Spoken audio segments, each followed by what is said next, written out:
ሩቲ እንዴት ነሽ? ደህና ነሽ ወይ? እንደምናችሁ ደህና ናችሁ ወይ?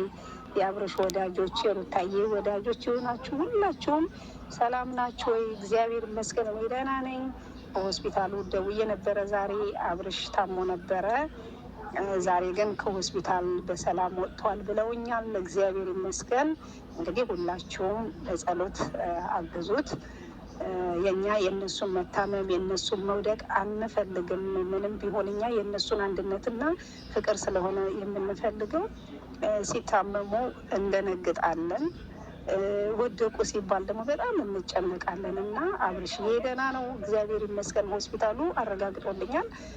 ትናንትና ነው የወጣው። አዋሞት ነበር ግን በሰላም ወጥቷል፣ ደህና ነው ብለውኛል።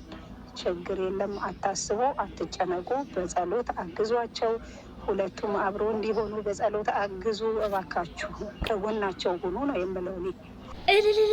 የማይታመን ነገር ብዙዎቹ በጉጉት ስጠብቁት የነበረ እንግዲህ ከአብርሃም ታደሰ ተሽሎታል ማለት ነው። እንግዲህ ወደ ቤቱ ተመልሷል። በጣም ስትጨነቁ ለነበራችሁ እህቶቻችን እኔ በጣም ደስ ብሎኛል። እንግዲህ መረጃውን እንደምትሰሙት እንግዲህ ተደውሎላቸው እዛው ሆስፒታል ውስጥ ደህና ነው ወደ ቤቱ ተመልሷል ብለዋል ማለት ነው። ዛሬ እንግዲህ በአዲስ ነገር እንጠብቃለን። አላህ ጨርሶ ይማረው ነው እኔ የምለው። ምን እንደምል አላቅም። ብቻ ለዚች ለምስኪን ለነብሰ ጡር ሲል ይቺ ምስኪን ነብሰ ጡር እንዳትሰደብ ሲል እንደው የሱን ሰላም ያንጣው እላለሁኝ።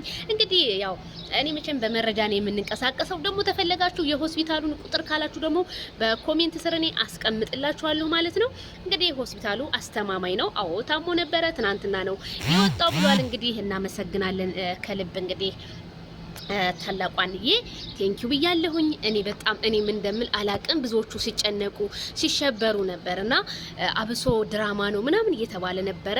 እንግዲህ እውነተኛ ነው ሆስፒታል መውጣቱ። እኔ እስከምጠብቅ ጧት ራሱ ሲደወላቸው ቆይማ ምናምን እያሉ ነበርና ያው ዛሬ እንግዲህ ነገሮችን ሁሉ አረጋግጠው የታመመበት ምን እንደሆነ ራሱ አብርሃም እንግዲህ ያው ይናገራል በዩቲዩብ ላይ ማለት ነው። እንግዲህ አብርሽዬ ሰላም ይብዛ ብለናል። እንግዲህ ሩትዬም እንደዛው ማለት ነው።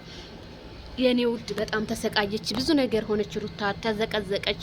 ምን ያልተባለችው ነገር የለምና በጣም እኔ ከምላችሁ በላይ ደስ ብሎኛል። እናንተስ ደስ አላላችሁም ወይ? እንደዚህ ሆስፒታል ገብቶ እንዴ ግሉኮስ አንድ ሰው ግሉኮስ ተደርጎለት እንዴት ውሸት ነው ይባላል? እንዴት ድራማ ነው የሚባለውና በዚህ ልክ ድራማ አይሰራም ማለት ነው። እንደው ቢያንስ እንኳን ሩታ ነብሰ ጡር ናት።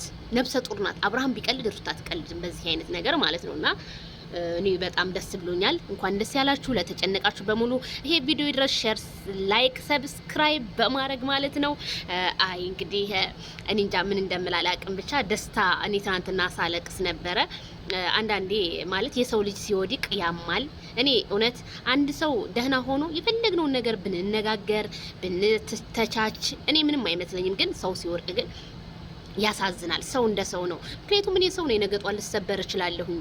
ምንም የማውቀው ነገር የለም። እጄም እግሬም ሰውነቴ ሙሉ ሰውነታችን የሰውነት ክፍሎቻችን በሙሉ በፈጣሪ እጅ ነው። ምን እንደሚደርስብን በደቂቃ አናውቅም። ስለዚህ ለሰው ልጅ ክፉ አንመኝ። አብሶ አዳዲስ ነገር እንግዲህ በቲክቶክ እየመጣ ነው። እንግዲህ ሰው ተሳዳቢዎች የሆኑ ሰዎች በያሉበት ስቴት እንግዲህ ማመልከቻ እየገባ ሊያዙ መሆኑን ከዚሁ አሳስባለሁ። የማዳም ቅመሞች ጥንቃቄ አድርጉ። እናንተ ናችሁ ቲክቶክ ስትሰዳደቡ የምትሉት እላለሁኝ ማለት ነው።